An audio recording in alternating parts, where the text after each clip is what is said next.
Well, I just watched the new Kraven the Hunter trailer. And I don't know, man. Like, first, I want to address, I know a lot of people don't like when fans or people are outspoken about what they do or do not like in a movie. Some people say is positive toxicity or negative toxicity. And I think that there are definitely extremes when people are being too positive, too negative, that you can say, oh, they're being toxic. But not every time someone speaks out about what they just don't like or what they strongly don't like is it being toxic, or even when people are heavily defending something. That doesn't mean they're being toxic. That just means they're very passionate about what they do and don't like. That being said, yeah, I really don't like Sony. Not with their live action movies and what they do with Spider-Man. I love their animated Spider-Verse. Into the Spider-Verse and Across the Spider-Verse are literally my two favorite Spider-Man movies of all. I love them more than Spider-Man 2 and Spider-Man No Way Home and Spider-Man Homecoming. And, their live action movies, they can do good. They can have some hits like Spider-Man 2. And it wasn't a perfect movie, but it was really good, especially for their time. And even now, to this day, it still holds up as one of the best Spider-Man movies out there. And it just goes to show there's definitely a disconnect up there. And the Sony higher-ups, with Amy Pascal and Avi Arad, I think he's still heavily attached to these movies. Y'all getting it right with the animation. And whoever you all are sending over with Marvel when y'all do y'all's duo team Marvel Sony movies, like No Way Home, Far From Home, and Homecoming. And maybe it's because Kevin Feige has way more of a hands-on over there with those specific movies. I'm not sure. Also, again, with the animated movies, clearly y'all did something right. But now I'm starting to think that it's more of, well, they probably don't care or did not care at one point about the animated movies, didn't think it would be that good. So they just gave it to whoever. And that person just so happened to be one hell of a fan of Spider-Man or write one hell of a story. Or those people, because I know it's a team that does it. And it seems like the movies that Amy Pascal is so deeply connected to, and Avi Arad, where they're always talking about it and have such an attachment to, those seem to be some of the worst ones. Anyway, I do not understand the trope of them continuously trying to take villains and make them heroes, or as they like to call it, anti-heroes. They're heroes, period.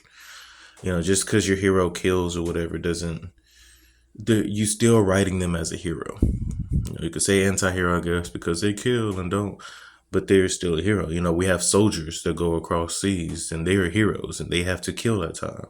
And that's how you all are writing them. And I don't like that. Maybe with the Venom, and I hate the Venom movies. I just have to be honest. But maybe with the Venoms, I can understand y'all turning that one person, trying to make them your Spider-Man, which is, okay, whatever.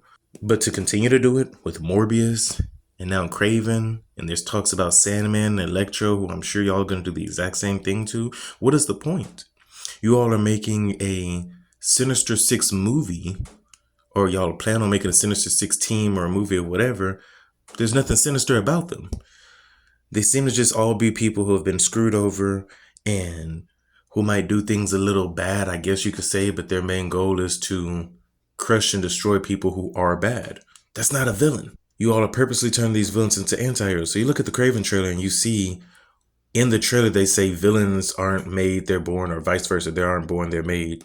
Well, he's not a villain. He's going around like he literally said, I'm taking out the evil that my father puts into the world.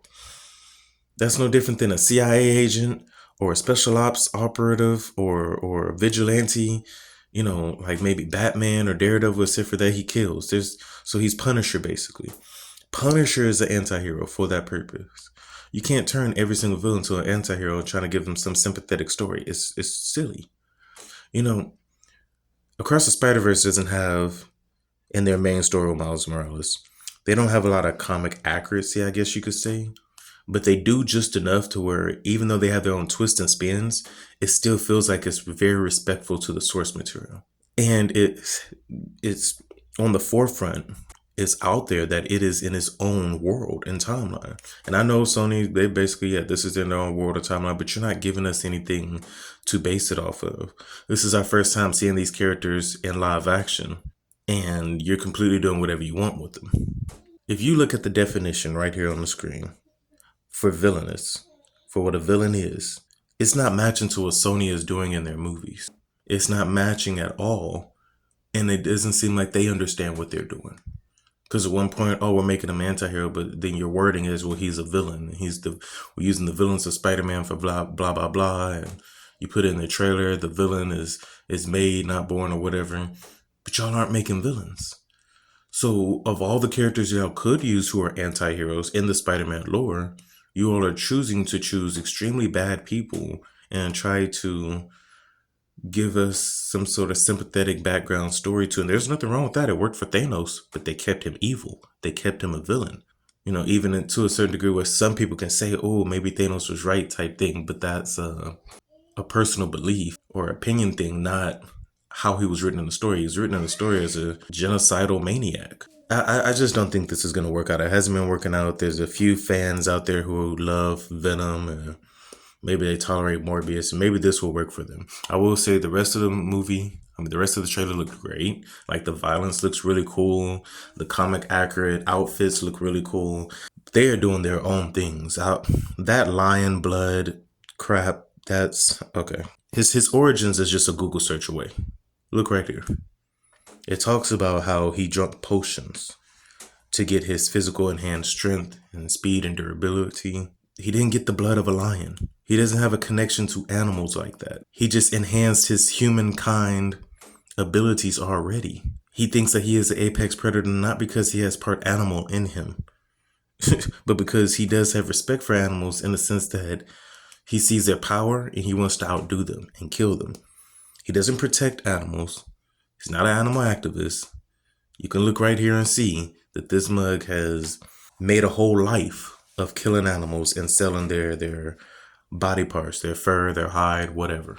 He's not an animal activist. I don't know what Sony is doing, but it's so tiring. It's so bad. Like Venom out here making chicken and chocolate jokes and trying to save people, and Eddie Brock actually caring about people and being this kind of soft-spoken goofball.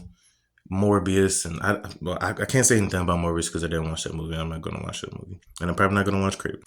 But just from this trailer, this isn't it.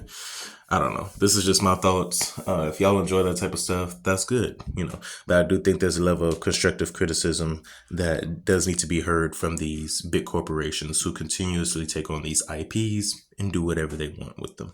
Y'all have a blessed day. I'll catch you in the next video.